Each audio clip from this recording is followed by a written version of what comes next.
Asia Siowo! Witajcie! Dziś pokażę Wam, jak zrobić jeża z szyszek. Szczegółową listę wszystkich potrzebnych przedmiotów znajdziecie w opisie tego filmu. Zaczynając od czubka kuli, przyklejam sznurek. Robię to ruchem okrężnym, starając się dokładnie pokryć kulę.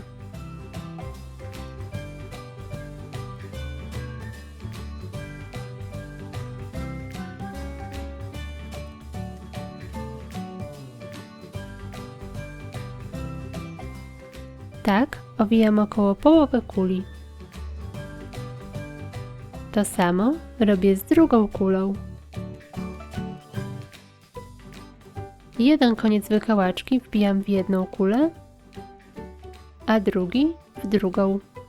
Łączę obydwie kule.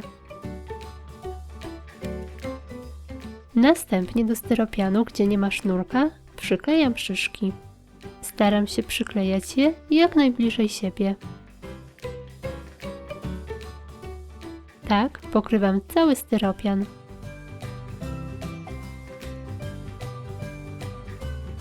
Teraz robię obwódkę z szyszek przyklejonych bokiem.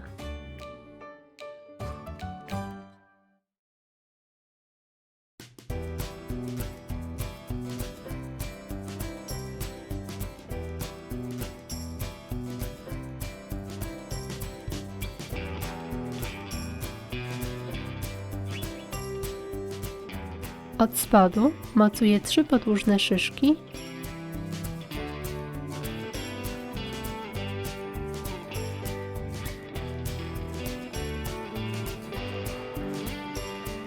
I wbijam wykałaczki. Dzięki nim jeż będzie stał stabilnie.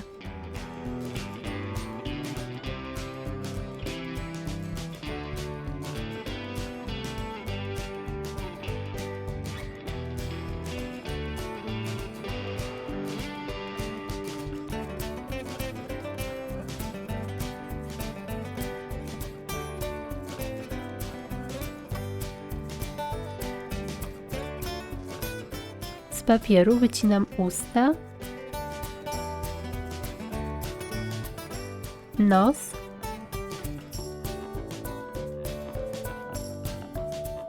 oraz oczy.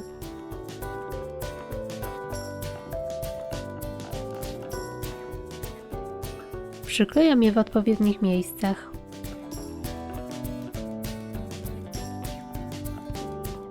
Z tasiemki robię kokardę.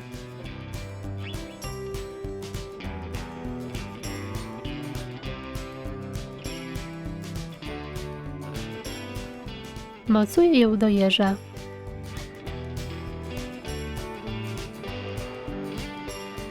I gotowe! Taki jeż będzie piękną dekoracją jesienną. Możecie zrobić całą rodzinkę jeży, używając kul o różnych średnicach. Jeśli podoba Wam się taki jeżyk, zostawcie łapkę w górę. Pozdrawiam! Pa, pa!